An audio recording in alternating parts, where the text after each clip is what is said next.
بسم الله الرحمن الرحيم نحمده ونصلي ونسلم على رسوله الكريم أما بعد أعوذ بالله من الشيطان الرجيم بسم الله الرحمن الرحيم مثل الذين ينفقون أموالهم في سبيل الله كمثل حبة أنبتت سبع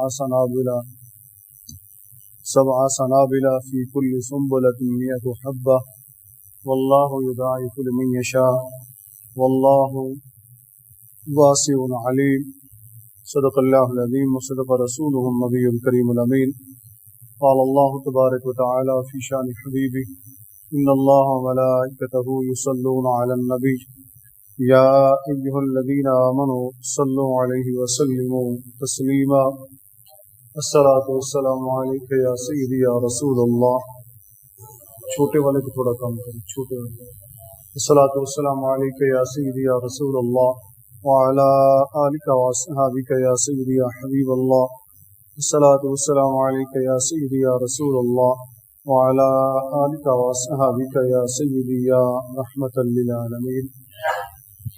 السلام علیکم ورحمۃ اللہ وبرکاتہ۔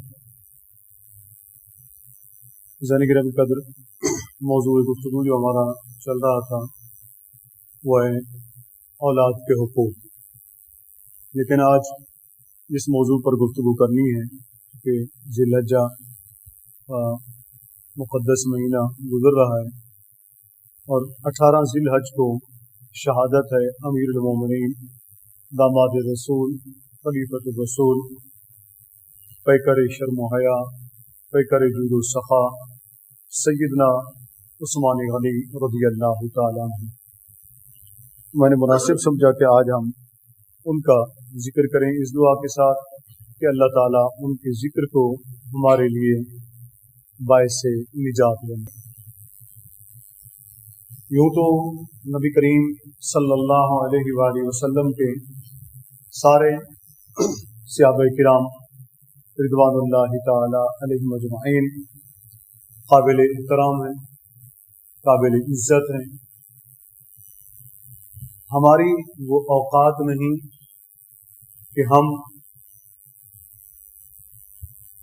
چھوٹے والے کو ہلکا سا اور کم کریں، جو آواز آ رہی ہے اس کی وجہ سے چھوٹے والے ہلکا سا کم کریں۔ درود شریف پڑھیں۔ الصلاۃ والسلام علیک یا سیدی یا رسول اللہ وعلی آلک واصحابک یا سیدی یا حبیب اللہ الصلاۃ والسلام علیک یا سیدی یا رسول اللہ وعلی آلک واصحابک یا سیدی یا رحمۃ للعالمین۔ تو کبھی کبھی میں حیران ہوتا ہوں جب بعض لوگ صحابہ کرام رضوان اللہ تعالی علیہم اجمعین کے متعلق بے دھڑک ہو کر ان کا مواخذہ کرتے ہوئے نظر آتے ہیں، ان پر رقیق جملے کستے ہوئے نظر آتے ہیں، بے ادبانہ لہجہ ہوتا ہے ان کا، جیسے کسی عام انسان کا، وہ اپنے کسی کلاس فیلو کا یا اپنے کسی رشتہ دار کا ذکر کر رہے ہوں۔ حالانکہ ہماری وہ اوقات نہیں ہے، چاہے کوئی کتنے بھی بڑا عالم ہو جائے، صحابی رسول صلی اللہ علیہ وسلم رضی اللہ تعالی عنہ کے مبارک جوتوں سے لگی ہوئی مٹی کے برابر بھی نہیں ہو سکتا۔ مجھے سمجھ نہیں آتی کہ یہ لوگ کیسے جرأت کر لیتے ہیں جو صحابہ کرام رضوان اللہ تعالی علیہم اجمعین کے متعلق اس قسم کے سوکیانہ جملے کستے ہیں، سوکیانہ تحریریں لکھتے ہیں، بے ادبانہ تقریریں کرتے ہیں۔ بہرحال ان کو سزا اس دنیا میں بھی ملتی ہے اور آخرت میں بھی ملے گی انشاءاللہ العزیز۔ جن کے بارے میں رب کریم نے اچھا وعدہ فرمایا، جن کے بارے میں رب کریم نے فرمایا کہ میں ان سے راضی ہوں، وہ مجھ سے راضی ہیں، پتہ نہیں یہ کیسے لوگ ناراض ہو جاتے ہیں، اللہ ان کو ہدایت عطا فرمائے۔ اب آئیے ذرا سیدنا عثمان غنی رضی اللہ تعالیٰ آپ کا سلسلہ نسب 5ویں پشت میں جا کر نبی کریم صلی اللہ علیہ وآلہ وسلم سے مل جاتا ہے، یعنی آقا علیہ السلام کے ہی خاندان سے آپ کا تعلق ہے۔ آپ کی جو نانی جان ہے حضرت ام بیضہ، وہ نبی کریم صلی اللہ علیہ وآلہ وسلم کی سگی پھپھی ہیں۔ حضرت عثمان غنی رضی اللہ تعالیٰ کی جو نانی جان ہے وہ نبی کریم صلی اللہ علیہ وسلم کی سگی پھپھی ہیں، حضرت عبد المطلب رضی اللہ تعالیٰ عنہ کی بیٹی ہیں، یوں جو حضرت عثمان غنی رضی اللہ تعالیٰ عنہ کی والدہ ہیں وہ نبی کریم صلی اللہ علیہ وسلم کی سگی پھوپھی ذات بہن ہیں. کیا ہے؟ پھوپھی ذات بہن ہے، سگی پھوپھی کی بیٹی ہے. اس طرح اس رشتے کے لحاظ سے سیدنا عثمان غنی رضی اللہ تعالی عنہ اس رشتے، نسبی رشتے کے لحاظ سے نبی کریم صلی اللہ علیہ وآلہ وسلم کے بھانجے ہیں. کیا ہے؟ بھانجے ہیں. اور دوسرا رشتہ جو ان کا ہے وہ بڑا اہم ہے، اور وہ ہے داماد کا رشتہ، کہ نبی کریم صلی اللہ علیہ وآلہ وسلم کے یہ دوہرے داماد ہیں. آقا علیہ الصلوۃ والسلام کی دو بیٹیاں یکے بعد دیگر سیدنا عثمان غنی رضی اللہ تعالی عنہ کے نکاح میں ہیں. حضرت عثمان غنی رضی اللہ تعالی عنہ اسلام سے پہلے بھی شرم و حیا کا پیکر تھے. آپ کی پاک دامنی بڑی مشہور تھی. آپ کبھی غلط مجلسوں میں، محفلوں میں نہیں جاتے تھے. آپ کے برے دوست نہیں تھے. اور زمانہ جاہلیت جس کو لوگ کہتے ہیں، یعنی اسلام سے پہلے کا جو زمانہ ہے، اس میں بھی سیدنا عثمان غنی رضی اللہ تعالی عنہ حیادار مشہور تھے، یعنی کہ حیا کا پیکر تھے سیدنا عثمان غنی رضی اللہ تعالی عنہ. اور اسلام کے اندر جو اسلام کا خلق ہے، اس کی بنیادی چیز جو قرار دیا گیا وہ ہے حیا. اور نبی کریم صلی اللہ علیہ وسلم کے ایک ارشاد گرامی میں حیا کو نصف ایمان بھی قرار دیا گیا. اب سیدنا عثمان غنی رضی اللہ تعالیٰ جب اسلام سے پہلے بھی پاکیزہ زندگی گزارتے ہیں، تو اسلام کے بعد بھی آپ نے وہ پاکیزہ زندگی گزاری جس کی مثال نہیں ملتی. چیدہ چیدہ باتیں آج میں کوشش کروں گا ان کی زندگی کے متعلق عرض کروں، اس دعا کے ساتھ کہ اللہ تعالی ہمیں ان کے نقش قدم پر چلنے کی توفیق عطا فرمائے. سیدنا عثمان غنی رضی اللہ تعالیٰ عنہ نے اسلام سے پہلے ہی پڑھنا لکھنا سیکھ لیا تھا. یعنی اس خانوادے سے تعلق رکھتے تھے، اس گھرانے سے جس میں پڑھائی لکھائی کو بھی اہمیت دی جاتی تھی. مطلب اس دور میں پڑھنے لکھنے کو کچھ نہیں سمجھا جاتا تھا. تو اس دور میں ہی آپ نے پڑھنا لکھنا سیکھ لیا تھا. اور تجارت کے اندر فن کمال حاصل تھا آپ کو، یعنی عظیم تاجر تھے سیدنا عثمان غنی رضی اللہ تعالیٰ عنہ. تاجر کے لیے دو تین باتیں بڑی بنیادی ہوتی ہیں. نمبر ایک، تاجر جو ہے نا اس کو حیادار ہونا چاہیے، حیا والا ہونا چاہیے. یعنی اس کی چشم میں، اس کی آنکھوں میں بھی حیا ہو، اس کی زبان بولے تو اس کے اندر بھی حیا ہو، اس کے ہاتھوں میں بھی حیا ہو، اس کے پیروں میں بھی حیا ہو. یہ بنیادی کامیابی ہے تاجر کے لیے. کہ جو تجارت کرتے دوست وہ غور سے سن لیں، اس لیے کہ جس تاجر کی آنکھ میں بھی بےایمانی آ جائے، زبان پہ بھی بےایمانی آ جائے، دل میں بھی بےایمانی ہو، ہاتھ میں بھی بےایمانی ہو، پاؤں میں بھی بےایمانی ہو، تو وہ تاجر کبھی کامیاب نہیں ہو سکتا. یہ بنیادی چیز ہے تاجر کے لیے. اور دوسری چیز جو ہے وہ ہے ایمانداری. سیدنا عثمان غنی رضی اللہ تعالیٰ کا حیا میں نے آپ کو بتایا بڑا مشہور تھا اسلام سے پہلے، اور ایمانداری بھی آپ کی بڑی مشہور تھی. ہر ایک کو آپ پر اعتماد تھا کہ عثمان جو ہے وہ بڑا ایماندار تاجر ہے اس دور کے لحاظ سے. تیسری بات جو ہوتی ہے تاجر کے لیے، ویسے تو ہر مومن کے لیے، لیکن تاجر کے لیے ضروری ہے کہ وہ دیانتدار ہو، خائن نہ ہو، دیانتداری سے تجارت کرے. اس پر ہم کبھی انشاءاللہ جمعۃ المبارک میں سلسلہ گفتگو شروع کریں گے کہ تجارت ہمیں کس طرح کرنی چاہیے اور اسلام ہمیں کیا طریقہ کار بتاتا ہے، کامیابی اس کے اندر کیسے حاصل کی جا سکتی ہے. وہ ساری چیزیں انشاءاللہ اسلامی نقطہ نظر سے ہم اس کو لے کر چلیں گے، اور ساتھ دنیاوی نقطہ نظر سے بھی وہ سلسلہ آگے چل کر ہم شروع کریں گے. سیدنا عثمان غنی رضی اللہ تعالی عنہ، تو یوں آپ نے اسلام سے پہلے ہی تجارت میں شہرت حاصل کر لی، مال میں شہرت حاصل کر لی. آپ بڑے امیر کبیر آدمی تھے سیدنا عثمان غنی رضی اللہ تعالی عنہ. یہ میں آگے چل کر تھوڑا سا عرض کرتا ہوں جس سے آپ کو اندازہ ہو جائے گا. سیدنا عثمان غنی رضی اللہ تعالی عنہ انہوں نے خواب دیکھا، اور پھر اپنے قبیلے کی، اپنے خاندان کی خاتون حضرت سعدہ ان کے پاس گئے ان سے جا کر وہ ساری باتیں انہوں نے بیان کی. تو انہوں نے کہا کہ اے عثمان جو کچھ تم نے دیکھا ہے محمد صلی اللہ علیہ وسلم واقعی اللہ کے رسول ہیں. تمہیں دیر نہیں کرنی چاہیے, تمہیں جا کر ان سے ملنا چاہیے اور ان پر ایمان لے آنا چاہیے. اصل میں پتہ ہے کیا, انسان کو حق قبول کرنے میں سب سے بڑی چیز جو آڑے آتی ہے نا, وہ دو چیزیں ہوتی ہیں. ایک تو خاندانی جو اس کا سلسلہ ہوتا ہے وہ بھی آڑے آ جاتا ہے. دوسری چیز جو ہوتی ہے وہ اس کا سٹیٹس ہوتا ہے جو اس نے خود بنا رکھا ہوتا ہے. یہ شروع کی تاریخ کے اندر, شروع سے آپ دیکھیں تو انسانوں کے اندر یہ چیز آتی رہی ہے. بعض لوگ سمجھتے تھے کہ یہ بات حق ہے لیکن اس کو تسلیم نہیں کرتے تھے, مانتے نہیں تھے, قبول نہیں کرتے تھے, جانتے بوجھتے ہو کہ یہ حق ہے. جیسا کہ آپ دیکھیں کہ ابو جہل جو ہے یہ بڑے دھڑلے سے کہتا تھا کہ محمد صلی اللہ علیہ وسلم جو کہتے ہیں وہ سچ کہتے ہیں, جو کہتے ہیں وہ سچ کہتے ہیں, لیکن ہماری خاندانی آن اور شان جو ہے ہم وہ کیسے گوارا کرے کہ ہم محمد کی غلامی قبول کر لیں.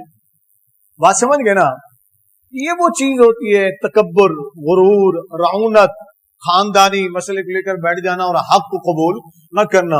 جو یہ چیز سامنے لے آتا ہے وہ کبھی بھی حق کو قبول نہیں کر سکتا ہے.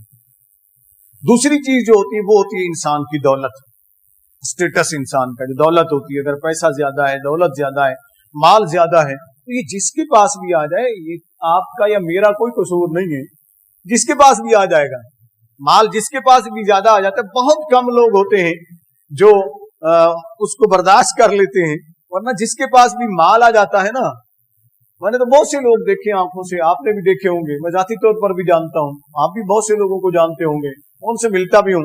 کبھی کبھی ہنسی مذاق میں ان سے کہہ بھی دیتا ہوں یار تمہارا باپ یہ تھا, تمہارا دادا یہ تھا, میں اچھی طرح جانتا ہوں, اور تم آج 4 پیسے آ گئے, تم رونت کے پیکر بن گئے ہو, اپنے آپ کو سب کچھ سمجھتے ہو, باقی مخلوق کو کیڑا مکوڑا سمجھتے ہو, ایسا کیوں کرتے ہو؟ تو یہ دولت جب کسی انسان کے پاس آ جاتی ہے نا, تو وہ حق قبول کرنے کے اندر رکاوٹ بن جاتی ہے. اس لیے کہ دولت آنے کے بعد, پیسہ آنے کے بعد انسان کی گردن میں سریا آ جاتا ہے, اور وہ یوں نہیں ہونے دیتا, انسان کو جھکنے نہیں دیتا, انسان کو ادب اس کے اندر نہیں آنے دیتا ہے. بہت کم لوگ میں نے کہا کہ ہوتے ہیں جو اس چیز کی پرواہ, دولت کی پرواہ نہیں کرتے, وہ امیری میں ہوں یا غریبی میں ہوں, وہ اللہ کی رضا کو مد نظر رکھتے ہیں. اب حضرت عثمان غنی رضی اللہ عنہ کے چونکہ اندر یہ دونوں چیزیں نہیں تھیں, اسلام سے پہلے بھی اور اسلام کے بعد بھی, آپ ان چیزوں کی پرواہ نہیں کرتے تھے. آپ اسلام سے پہلے بھی بے حساب لوگوں پر خرچ کرتے, غریبوں کی, فقراء کی, مساکین کی مدد کیا کرتے تھے اسلام سے پہلے بھی. اور جب اسلام لے آئے تو وہ میں آگے عرض کرتا ہوں, یوں آپ کی دوستی تھی مکے کے ایک اور عظیم تاجر, وہ ہے تاجدار صداقت سیدنا ابو بکر صدیق رضی اللہ عنہ. وہ بھی عظیم تاجر تھے. مکے کے امیر لوگوں میں یہ 2 شخصیات بھی شامل تھی جو امیر کبیر لوگ تھے, ایک حضرت خدیجہ الکبریٰ رضی اللہ عنہ, دیگر جو ایمان لے ان میں سے کچھ اور لوگ بھی تھے, لیکن یہ 3 مشہور شخصیات تھیں جو مکے کے سب سے بڑے تاجروں میں جن کا شمار ہوتا تھا. تو یہ چلے اور سیدنا ابو بکر صدیق رضی اللہ تعالیٰ عنہ سے جا کر ملے. اس وقت ابو بکر صدیق رضی اللہ تعالیٰ عنہ اسلام لا چکے تھے, وہ اسلام قبول کر چکے تھے. یہ اپنے دوست کے پاس گئے اور دوست کے پاس جا کر لگے جی میں آپ کے پاس اس لیے آیا ہوں, یہ مشورہ کرنا ہے, سادہ نے یہ کہا ہے, فلاں نے یہ کہا ہے, میں نے یہ باتیں سنی ہیں, اب آپ کیا کہتے ہیں؟ تو سیدنا ابو بکر صدیق رضی اللہ تعالیٰ, ذرا غور کیجیے گا انہوں نے جواب کیا دیا. سیدنا صدیق اکبر رضی اللہ تعالیٰ نے فرمایا کہ اے عثمان, آپ جہاں دیدہ آدمی ہیں, آپ جہاں دیدہ آدمی ہیں, آپ نے دنیا کو دیکھا ہوا ہے, آپ بڑے سمجھدار آدمی ہیں, ذرا بتا تو صحیح, یہ جو ہمارے آباء و اجداد, یہ جو بتوں کو ہمارے لوگ پوچھتے ہیں, کیا ایسا ممکن ہو سکتا ہے کہ خدائے برحق کو چھوڑ کر, معبود برحق کو چھوڑ کر لوگ بتوں کی پوجا کریں؟ یہ بات جچتی بھی ہے؟ عثمان غنی رضی اللہ تعالیٰ فوراً بولتے ہیں, کہتے ہیں کہ ہاں اے ابو بکر تو کہتا تو سچ ہے, چونکہ دوست تھے نا دونوں. اے ابو بکر تو کہتا تو سچ ہے, اب میرے لیے کیا مشورہ ہے؟ تو ابو بکر صدیق رضی اللہ تعالیٰ نے فرمایا کہ میرا تمہارے لیے مشورہ یہ ہے کہ تم فوراً نبی کریم صلی اللہ علیہ وسلم کی بارگاہ میں چلو اور اسلام کو قبول کر لو. یہی حق ہے, حق کو قبول کر لو, وہ اللہ کے سچے رسول ہیں. عثمان غنی رضی اللہ تعالیٰ عنہ کہتے ہیں چلو ٹھیک ہے, مجھے لے کے چلو. یہ نبی کریم صلی اللہ علیہ وسلم کی بارگاہ میں دونوں پہنچتے ہیں. جب وہاں پہنچتے ہیں, یہ بیٹھے ہوئے ہیں, انتظار میں آقا علیہ السلام کے آنے کے, شاید کسی اور گھر میں تھے. اور نبی کریم صلی اللہ علیہ وآلہ وسلم جب تشریف لائے, ابو بکر عمر کو عثمان کو جب بیٹھا ہوا دیکھا اکٹھے, تو نبی کریم صلی اللہ علیہ وسلم سیدھے عثمان کی طرف آ گئے, حضرت عثمان غنی رضی اللہ عنہ کی طرف آ گئے. رشتے میں نے آپ کو بتایا بھانجے بھی لگتے تھے نبی کریم صلی اللہ علیہ وسلم کے, آپ کی پھوپھیزاد بہن کے بیٹے ہیں, اور ویسے بھی خاندان بھی ایک تھا.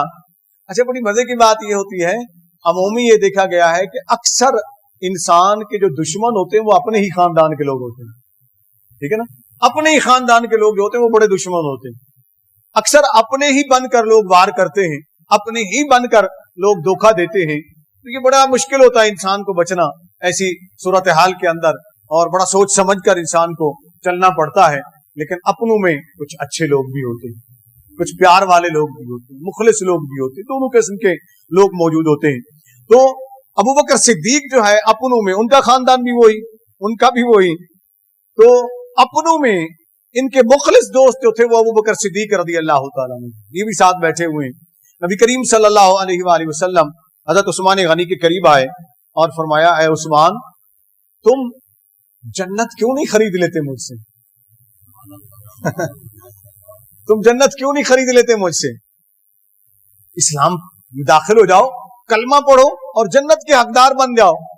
سیدنا عثمان غنی رضی اللہ عنہ اور کوئی بھی بات نہیں کرتے, ہاتھ آگے بڑھاتے ہیں اور عرض کرتے ہیں کہ ہاتھ بڑھائیے, مجھے بیعت کیجیے اور کلمہ پڑھا کر اسلام میں داخل کر دیجیے. کلمہ پڑھتے ہیں اور سیدنا عثمان غنی رضی اللہ تعالیٰ عنہ مسلمان ہو جاتے ہیں. اب آگے جو ان کی زندگی ہے وہ بڑی مشکل ترین زندگی بھی گزری. اتنے امیر کبیر رئیس بندہ ہونے کے بعد, اتنے پیسے والا بندہ ہونے کے بعد, جب پیسے والے کے ساتھ یہ سلوک ہو رہا ہے جو میں آگے عرض کرتا ہوں, آپ اندازہ کر سکتے ہیں جو غریب ہوں گے بیچارے, ان کے ساتھ سلوک کیا ہوتا ہوگا. یہ جو معاشرہ آپ دیکھیں گے نا, جو میں ابھی بیان کروں گا, اس سے ذرا آپ اپنے ملک پر بھی نظر دوڑاتے جائیے گا, 75 سالہ تاریخ پر. جہاں کفر کی سوچ ہوتی ہے نا, کفر کی سوچ, وہاں یہی ہوتا ہے جو آج ہمارے ملک میں ہو رہا ہے, جو کل ہو رہا تھا, جو 75 سالوں سے ہو رہا ہے. اور یہی سوچ اس وقت بھی تھی, اس وقت بھی تھی. ذرا سنیے گا غور سے. سیدنا عثمان غنی رضی اللہ عنہ اتنے امیر ہونے کے باوجود آپ کے ایک چچا تھے, انہوں نے ان کو پکڑ کر جو ہے نا ایک کمرے میں بند کر دیا, باہر سے تالا لگا دیا, باہر نکلنا بند کر دیا. پہلے کچھ کھانا پینا دیتے رہے, اس کے بعد کھانا پینا بھی بند کر دیا. اور دھمکی کیا دے رہے, کہا محمد کا دامن جب تک تو نہیں چھوڑتا تب تک میں تجھے, مجھے تو بولے نہیں چھوڑوں گا. یعنی تیرا اور کوئی جرم نہیں ہے, بس اتنا آ کر کہہ دے باہر کہ محمد سے میرا کوئی تعلق نہیں ہے تو بری ہے. تو جیسے ہماری عدالتوں کے جج بھی بیچارے آج کل مجبور ہو کر کہہ رہے ہیں, بھائی جاؤ باہر جا کر پریس کانفرنس کر دو اور تم کہہ دو کہ فلاں سے ہمارا تعلق نہیں ہے تو تم بری ہو. یعنی جج بھی سمجھتے ہیں کہ انسان کا اس وقت بری ہونا اس چیز پر ہے جیسے اسٹیبلشمنٹ کہہ دے ویسے کر لو, کیونکہ اسٹیبلشمنٹ جو ہے وہ خدا ہے, ہماری اس قوم کی خدا بن چکی ہے. اور جب کوئی خدائی کے منصب پر فائز ہونے کی کوشش کرتا ہے, یاد رکھیے فرعون نے بھی ایسا کیا تھا, نمرود نے بھی کیا تھا, اور وہ غرق ہو گئے تھے, وہ غرق ہو گئے تھے. 75 سال سے پاکستان میں فرعون بن کر بیٹھنے والے اپنے انجام کو سوچیں کہ ان کا انجام ہونا کیا ہے. میں صرف جنرل بات کر رہا ہوں, کسی ایک کی بات نہیں کر رہا ہوں. اب ذرا غور کیجیے گا, حضرت عثمان غنی رضی اللہ تعالی عنہ کو مان دیا, کتنے مہینہ گزر گیا, 40 دن گزر گئے, پھر انہوں نے کھانا بند کر دیا. پھر کیا کیا, جب عثمان نہیں مانے تو حضرت عثمان غنی رضی اللہ عنہ فرماتے کہ میرے اس چچا نے ایک گھڑے کے اندر, مٹکے کے اندر مٹی کا, اس کے اندر سرخ مرچیں ڈالی, ثابت ڈال کر اس میں دیکھتے ہوئے انگارے ڈال دیے, وہ سلگتی, اس سے دھواں نکلتا سخت, آپ دیکھیں نا کتنا شدید دھواں ہوتا ہے, اور وہ مجھے پکڑتا, میرے بالوں سے پکڑ کر میرے منہ کو اس گھڑے کے منہ پر دے دیتا, اور میرا دم گھٹتا اس سے, اور پھر مجھے نکال کر کہتا عثمان بتا محمد کو چھوڑے گا کہ نہیں. بہت سے لوگوں کے قدم ڈگمگا جاتے ہیں, مگر کچھ ایسے بھی ہوتے ہیں جنہیں اللہ استقامت عطا کر دیتا ہے.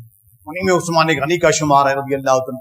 فرماتے میں نے چچا سے بالآخر تنگ آ کر کہا, ایک رکھ رکھاؤ تھا نا, سگا چچا بھی تھا, رکھ رکھاؤ بھی تھا, جیسے ہوتا ہے خاندان میں رکھ رکھاؤ ہوتا ہے, انسان بڑے کے سامنے نہیں بولتا ہے. اللہ تعالیٰ ایسے نوجوانوں کو سلامت رکھے آج کے دور میں، جو بڑوں کا خیال کرتے ہیں، بڑوں کا ادب کرتے ہیں، خاندان کے ہوں یا دوسرے ہوں، وہ خیال کرتے ہیں کہ یہ مجھ سے بڑا ہے، عمر میں بڑا ہے، میں اس کا خیال کروں، اس کا لحاظ کروں۔ اللہ ایسے نوجوانوں کو سلامت رکھے، ایسے نوجوانوں کو اللہ عزتیں عطا فرمائے، اس لیے کہ یہ ضرورت ہے۔ ہمارا اسلام بھی یہی پیغام دیتا ہے کہ بڑوں کی عزت کرو، بزرگوں کی عزت کرو، ان کا احترام کرو۔ وہ رکھ رکھا اس وقت بھی تھا۔ عثمان غنی رضی اللہ عنہ فرماتے ہیں جب بار بار اس نے مجھ پر ظلم کیا تو بالآخر میں نے اپنے چچا سے کہا کہ اے چچا، تو جو ظلم کر سکتا ہے کر لے، تو نے ہر بار آزما لیا ہے، تو آزما لے، تو میرے جسم کے ٹکڑے بھی کر دے، تب بھی عثمان محمد کا دامن نہیں چھوڑے گا صلی اللہ علیہ وسلم، تب بھی میں اپنے نبی صلی اللہ علیہ وسلم کا دامن نہیں چھوڑوں گا۔ بالآخر خاندان کے لوگوں نے فیصلہ کیا کہ یار اس کو اس کے حال پر چھوڑ دو۔ بالآخر انہوں نے چھوڑ دیا، گویا حق جیت گیا، باطل اونچی تو بولے نا، حق جیت گیا، باطل ہار گیا۔ یہ ہم پڑھتے ہیں، یہ ہم سنتے ہیں، اور میری مسلمانوں سے ہمیشہ اپیل یہ ہوا کرتی، صرف آج نہیں، جب سے میں خطابت کرنے لگا ہوں، اللہ نے ایک ذہن دیا، ایک سوچ دی ہے، میں ہمیشہ اپیل کیا کرتا ہوں کہ مسلمانوں ایک تہیہ کر لو، فیصلہ کر لو پہلے۔ اگر تم حق پر ہو تو پھر ڈٹ جاؤ حق پر، پھر کسی صعوبت کو نہ دیکھو، پھر کسی تکلیف کو نہ دیکھو۔ اگر حق پر ہو، سمجھتے ہو اپنے آپ کو حق پر، چونکہ الحمدللہ مسلمان اونچی بولے نا حق پر ہے، مسلمان حق پر ہے، باطل پر نہیں ہے۔ اسلام حق ہے، قرآن حق ہے۔ جب حق پر ڈٹ جاؤ گے تو دنیا کی کوئی طاقت تمہیں شکست نہیں دے سکتی ہے۔ آج لوگ ہمیں آزماتے ہیں، کبھی کوئی قرآن پاک کو نعوذ باللہ جلا دیتا ہے، قرآن کی توہین کرتا ہے، کبھی ہمارے نبی صلی اللہ علیہ وسلم کے کارٹون بنا دیے جاتے ہیں، ان کی توہین کرتے ہیں۔ ہم کہاں تک رہتے ہیں؟ ہم صرف احتجاج کرتے ہیں، پھر اس کے بعد چپ، پھر اس کے بعد چپ۔ اس کا جواب کیا تھا؟ دو جواب تھے۔ میں ببانگے دول کہتا ہوں، میں نے علماء کے سامنے بھی یہ بات رکھی ہے، کاش کہ ہم مسلمانوں میں نے قرآن پر عمل نہ چھوڑا ہوتا، عمل کرنا نہ چھوڑا ہوتا، تو آج دنیا کی کسی طاقت میں یہ ہمت نہ تھی کہ وہ قرآن کو جلا سکے، وہ قرآن کی توہین کر سکے۔ ہم نے ان کو موقع دیا، ہم نے قرآن الماریوں میں رکھ دیے، مسجد کی الماری میں کبھی کوئی آ کر پڑھ لیتا ہے، نہیں، ورنہ نہیں۔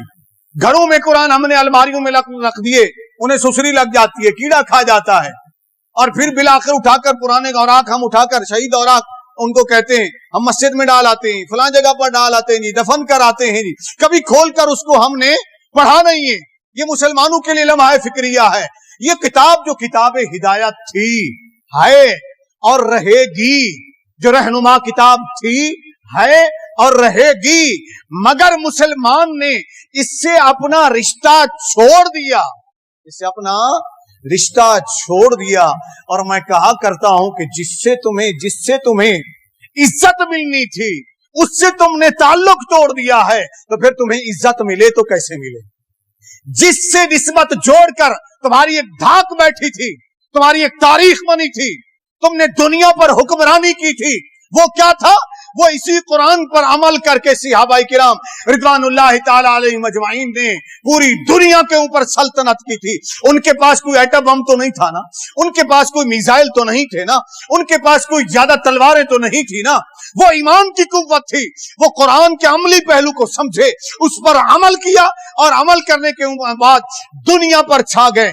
دنیا کی طاقت ان سے لرزہ براندام تھی کہ یہ مسلمان کیسے لوگ ہیں، یہ کسی چیز کو نہیں دیکھتے ہیں، یہ دشت و دشت دریا بھی نہ چھوڑے ہم نے، بحر ظلمات میں دوڑا دیے گھوڑے ہم نے۔ تو وہ کون تھے؟ وہ تیرے ہی آباء و اجداد تو تھے، وہ میرے ہی آباء و اجداد تو تھے، وہ ہمارے ہی اسلاف تو تھے، وہ ہمارے ہی اکابر تو تھے۔ آج تو اپنے ملک میں بیٹھ کر کچھ نہیں بول سکتا ہے، تو دنیا کی طاقت کے سامنے جا کر کیا بولے گا؟ وجہ کیا ہے؟ وجہ یہ ہے کہ قرآن سے ہم نے منہ موڑ لیا، اس کے عملی پہلو کو ہم نے چھوڑ دیا، ہم نے اپنے گھروں کے اندر قرآن کی تعلیم چھوڑ دی۔ سیدنا عثمان غنی کو دیکھیے تو صحیح نا، کیسے انہوں نے عملی زندگی کا آغاز کیا۔ جب اسلام کے اندر داخل ہوئے، پھر ان کا اوڑھنا بچھونا قرآن ہو گیا اور مصطفیٰ کا فرمان ہو گیا صلی اللہ علیہ وسلم۔ پھر انہوں نے کبھی ادھر ادھر نہیں دیکھا، بس جب اسلام میں داخل ہو گئے تو ان کے لیے سب کچھ اللہ اور اس کا رسول ہو گئے صلی اللہ علیہ وآلہ وسلم عز و جل۔ اب ذرا غور کیجئے، سیدنا عثمان غنی رضی اللہ تعالیٰ عنہ جب مسلمان ہو گئے، پھر اس کے بعد عثمان غنی رضی اللہ تعالیٰ نے 2 مرتبہ ہجرت کی۔ یہ صاحب ہجرتین ہیں۔ پہلی ہجرت انہوں نے نبی کریم صلی اللہ علیہ وسلم کی لخت جگر کے ساتھ، حضرت رقیہ رضی اللہ تعالیٰ جو آپ کی بیٹی نبی کریم صلی اللہ علیہ وسلم کی، ان کے ساتھ ہجرت کرائی حبشہ کی طرف۔ اور نبی کریم صلی اللہ علیہ وسلم نے فرمایا کہ یہ عثمان واحد امتیوں میں سے واحد ایسا بندہ ہے جس نے 2 ہجرتیں کی ہیں اپنے اہل و عیال کے ساتھ، اپنے بچوں کے ساتھ۔ یعنی ایک ہجرت حبشہ کی طرف کی، پھر دوسری ہجرت مدینہ المنورہ کی طرف کی۔ یہ عثمان غنی رضی اللہ تعالیٰ عنہ ہیں۔ اور پھر اس کے بعد عثمان غنی رضی اللہ تعالیٰ عنہ ہجرت کر کے مدینہ المنورہ پہنچتے ہیں۔ 13 سالہ مکی دور کے اندر جو تکالیف برداشت کی، اور اس میں 2 قول لکھے ہیں آپ کی عمر کے متعلق کہ جب آپ اسلام لے آئے تو عمر کیا تھی اس وقت۔ ایک قول کے مطابق 39 سال عمر تھی اس وقت جب آپ نے اسلام کو قبول کیا، اور دوسرا قول جو ہے وہ 33 سال کا، زیادہ جو قرین قیاس بھی ہے اور زیادہ مستند جو ہے وہ 33 سال والا ہے، کہ 33 سال کی عمر کے اندر، یعنی ابھی ینگ تھے، 33 سال کی عمر کے اندر سیدنا عثمان غنی رضی اللہ تعالیٰ عنہ نے اسلام کو قبول فرمایا۔ نبی کریم صلی اللہ علیہ وسلم کا داماد ہونے کا شرف حضرت مولا کائنات حضرت علی کرم اللہ وجہ الکریم کو بھی حاصل ہے، حضرت ابو العاص کو بھی حاصل ہے، اور پھر عثمان غنی رضی اللہ تعالیٰ عنہ۔ ان کو حضرت عثمان غنی رضی اللہ تعالیٰ کو ایک تو غنی لقب ہے آپ کا، اور دوسرا آپ کا لقب ہے ذی النورین۔ ذی النورین، ذو النورین بھی کہتے ہیں، ذی النورین بھی کہتے ہیں۔ اس کا معنی ہے 2 نور والا۔ کیا معنی ہے؟ 2 نور والا۔ تو یہ ذی النورین انہیں کیوں کہا جاتا ہے؟ تو میں مولا کائنات حضرت علی کرم اللہ وجہہ کی زبانی بات عرض کر دوں تو اور بات مستند ہو جائے گی۔ سیدنا مولا علی المرتضی کرم اللہ وجہ الکریم ارشاد فرماتے ہیں، حضرت عثمان غنی رضی اللہ تعالیٰ کے متعلق جب ان سے پوچھا گیا، جب آپ امیر المومنین تھے، کہ آپ عثمان کے بارے میں کیا کہتے ہیں؟ فرمایا عثمان وہ ہے جسے آسمانوں میں بھی ذو النورین کہا جاتا ہے، آسمانوں میں بھی ذو النورین کہا جاتا ہے، 2 نور والا۔ نہج البلاغہ کے اندر آپ کا ایک خطبہ ہے، اس کے اندر بھی آپ نے ارشاد فرمایا ہے کہ عثمان کو ذو النورین اس وجہ سے کہا جاتا ہے۔ پھر اس کی اسی خطبے کے حاشیے کے نیچے لکھا ہے کہ اسی لیے ذی النورین یعنی 2 نور والا کہا جاتا ہے کہ نبی کریم صلی اللہ علیہ وسلم کی 2 بیٹیاں یکے بعد دیگر عثمان غنی کے نکاح میں آئیں، تو اس طرح یہ ذی النورین کہلائے۔ کائنات انسانی کی تاریخ کے اندر یہ واحد شخصیت ہیں حضرت عثمان غنی رضی اللہ تعالیٰ عنہ، جن کے نکاح میں کسی نبی کی 2 بیٹیاں آئی ہیں یکے بعد دیگر ہیں، اور نبی بھی وہ جو نبی الانبیاء ہیں، جو امام الانبیاء ہیں، جو امام المرسلین ہیں، جو رحمت للعالمین ہیں، وہ نبی صلی اللہ علیہ وسلم ان کی 2 بیٹیاں آپ کے نکاح میں آئیں۔ اور خود نبی کریم صلی اللہ علیہ وسلم نے کیا فرمایا اس کے بارے میں؟ فرمایا کہ میں نے اپنی پہلی بیٹی کا نکاح رقیہ، حضرت رقیہ رضی اللہ تعالی عنہ، ان کا نکاح بھی اللہ کے حکم سے عثمان غنی سے کیا، اللہ کے حکم سے عثمان غنی سے کیا رضی اللہ تعالی عنہ۔ اب اس کے متعلق کیا نبی کریم صلی اللہ علیہ وسلم کیا فرماتے ہیں؟ فرماتے ہیں جبرائیل امین آئے میرے پاس اور انہوں نے آ کر مجھے اللہ کا پیغام دیا کہ یا رسول اللہ صلی اللہ علیہ وآلہ وسلم، اللہ رب العزت آپ کو سلام کہتا ہے، اور اللہ عز و جل فرماتا ہے محبوب ہم نے رقیہ اور عثمان کا نکاح آسمانوں میں کر دیا ہے، آپ زمین پر ان کا نکاح کر دیجئے۔ آپ زمین پر ان کا، دیکھیں تذکرہ میرے نبی کی آل کا کرنا ہے تو سب کا کیجئے نا۔ سیدہ فاطمہ زہرا سلام اللہ علیہ کا نکاح بھی آسمانوں میں اللہ نے فرما دیا مولا علی سے، تو سیدنا عثمان غنی کا نکاح بھی حضرت رقیہ رضی اللہ تعالیٰ عنہ سے اللہ نے آسمانوں میں کر دیا۔ بیٹی وہ بھی نبی کی ہیں، بیٹی یہ بھی نبی کی ہیں، ان کا ذکر کرتے ہو، ان کا ذکر کرتے ہو، موت کیوں آتی ہے؟ پھر ذکر کرو تو نبی کی دونوں بیٹیوں کا ذکر کرو، عزت کرو تو نبی کی ساری آل کی کرو۔ یہ کیا ہوا؟ ایک نبی کی آل ہے، دوسری نبی کی آل نہیں ہے۔ ہم اہل سنت تو یہی امتیاز رکھتے ہیں کہ ہم نبی کریم صلی اللہ علیہ وسلم کی ساری آل کا احترام کرتے ہیں، ساری آل کا احترام کرتے ہیں۔ آقا علیہ السلام کی ساری آل کے ہم ادنا خادم ہیں، ہم سب کے غلام ہیں، ہم کسی ایک کی بات نہیں کرتے، ہم سب کی بات کرتے ہیں، ہم سب کا احترام کرتے ہیں، اور یہی پیغام اہل سنت دیا کرتے ہیں کہ نبی کی ساری آل ہمارے لیے قابل احترام ہے. اب حضرت رقیہ رضی اللہ تعالیٰ، میں پہلے یہ بات مکمل کروں پھر ابھی بات انشاءاللہ میں عرض کرتا ہوں. سیدنا عثمان غنی رضی اللہ تعالیٰ تمام غزوات میں نبی کریم صلی اللہ علیہ وسلم کے ساتھ شامل رہے سوائے غزوہ بدر کے. اس کی ایک وجہ تھی، وجہ یہ تھی، اس پر اعتراض بھی کیا جاتا ہے جی وہ غزوہ بدر میں نہیں گئے. پہلے پڑھ لیا کریں، سوچ لیا کریں، ایسے لوگوں کو بیوقوف نہ بیان کریں.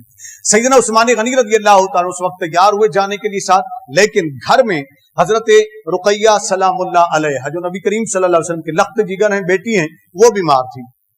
تو جب یہ تیار ہو کر آئے تو نبی کریم صلی اللہ علیہ وسلم نے فرمایا عثمان تم گھر میں رہو، تم ہماری بیٹی کا خیال کرو، تم ہماری بیٹی کا خیال کرو، ان کی تیمارداری کرو، ان کا علاج کرو.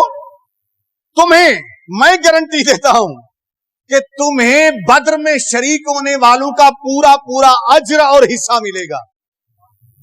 ہے بدر میں باقی شامل ہونے والے جن کو نبی نے گارنٹی دے دی وہ تو گارنٹی ہو گئی، باقی اللہ قبول کرے یا نہ کرے یہ الگ معاملہ ہے، یہ الگ بحث ہے.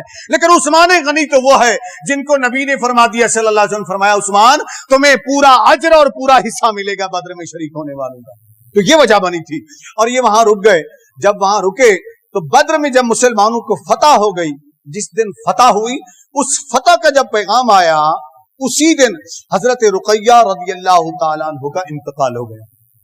وہ پردہ فرما گئی اس دنیا سے اور عثمان غنی رضی اللہ تعالیٰ نے ان کی تدفین فرمائی. نبی کریم صلی اللہ علیہ وسلم واپس تشریف لائے.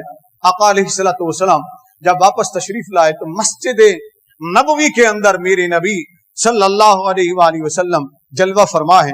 اور ایک روایت کے مطابق وہیں حضرت رقیہ رضی اللہ تعالیٰ عنہ کی قبر مبارک پر کھڑے ہوئے ہیں آقا علیہ الصلوۃ والسلام، اور حضرت عثمان غنی کے کاندھوں پر ہاتھ رکھتے ہیں اور صحابہ کرام کو مخاطب ہو کر فرماتے ہیں کہ سنو. اور حضرت عثمان کی طرف مخاطب فرماتے ہیں عثمان ابھی جبرائیل میرے پاس ہیں. ایک روایت ہے کہ یہ مسجد نبوی کا واقعہ ہے اور ایک روایت کے مطابق ہے کہ حضرت رقیہ رضی اللہ تعالیٰ کی قبر مبارک کے اوپر کھڑے ہوئے اس وقت کا واقعہ ہے. دونوں اپنی جگہ پہ درست ہو سکتا ہے الگ الگ دونوں واقعات الگ الگ پیش آئے ہوں. اب یہاں پر نبی کریم صلی اللہ علیہ وسلم نے ارشاد فرمایا کہ اے عثمان ابھی جبرائیل امین آئے ہیں، انہوں نے مجھے پیغام دیا ہے کہ اللہ رب العزت فرماتا ہے اے محبوب میں نے آپ کی دوسری بیٹی ام کلثوم سلام اللہ علیہا کا نکاح عثمان سے آسمانوں پہ کر دیا ہے، آپ زمین پہ نکاح کر دیجیے. پھر اس کے بعد وہ نکاح کر دیا.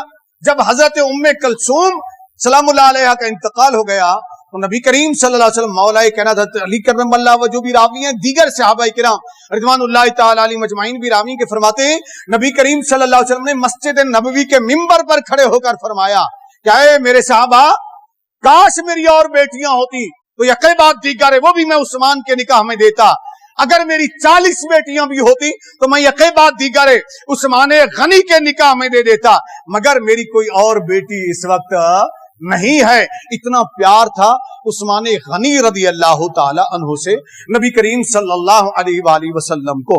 اب ذرا سنیے گا، میں ایک حدیث سنا لوں پھر یہاں بات کرتا ہوں. میں جو بہت سے لوگ ایسے ہیں اللہ ان کو ہدایت عطا فرمائے، ہم یہی دعا کر سکتے ہیں کہ حضرت عثمان غنی کے بارے میں غلط قسم کی بکواسات کرتے ہیں، غلط قسم کی باتیں کرتے ہیں. ہمارا مطالبہ یہ ہے کہ مقدسات اسلام جتنے بھی مقدس شخصیات ہیں اسلام کی، ہم ہمیشہ گورنمنٹ سے بھی یہی مطالبہ کرتے رہتے ہیں، ہمیشہ دیگر مکاتب فکر سے بھی یہی کہتے ہیں اسلام کی جو محترم اور مقدس شخصیات ہیں ان کی توہین بند کر دو، ان کی توہین بند کر دو، اپنا نظریہ اپنے پاس رکھو لیکن کسی مقدس شخصیت کی توہین مت کرو، اس لیے کہ دل دکھتا ہے، دل کو تکلیف ہوتی ہے.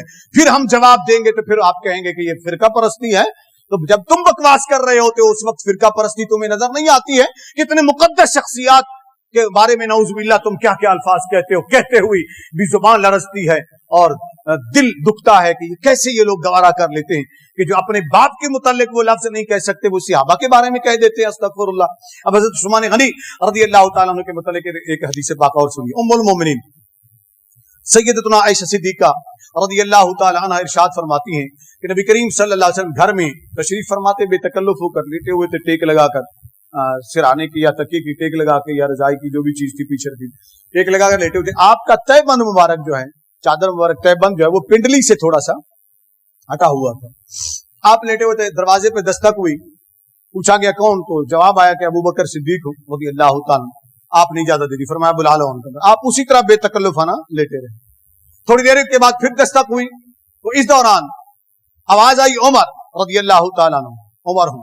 آپ علیہ السلام نے فرمایا آنے دو. ان کو بھی آنے دی، وہ بھی آ کر سامنے والی چاہتے اور بیٹھ کے بے تکلف اسی طرح باتیں ہوتی رہی کچھ دیر تک. تھوڑی دیر کے بعد دروازے پر پھر دستک ہوئی. اندر سے پوچھا گیا کون ہے؟ تو جواب آیا عثمان ہوں. عثمان غنی رضی اللہ عنہ. عثمان ہوں.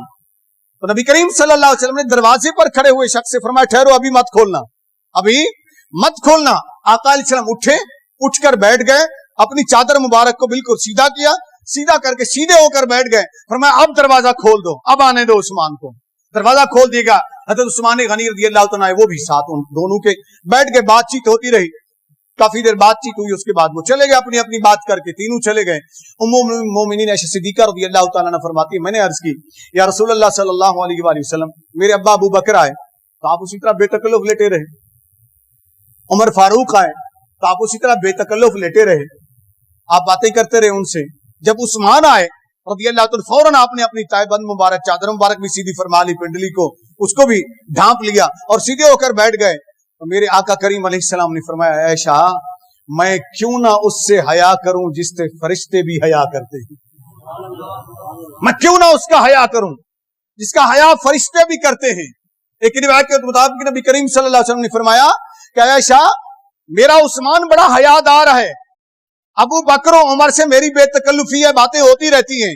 اگر میں اسی طرح لیٹا رہتا جیسے میرا کران سے یا پنڈلی سے کپڑا ہٹا ہوا تھا تو وہ عثمان کبھی بھی بات نہ کر پاتا، وہ نیچے نے نگاہیں کیے رکھتا، کبھی بات ہی نہ کر پاتا اپنے حیا کی وجہ سے.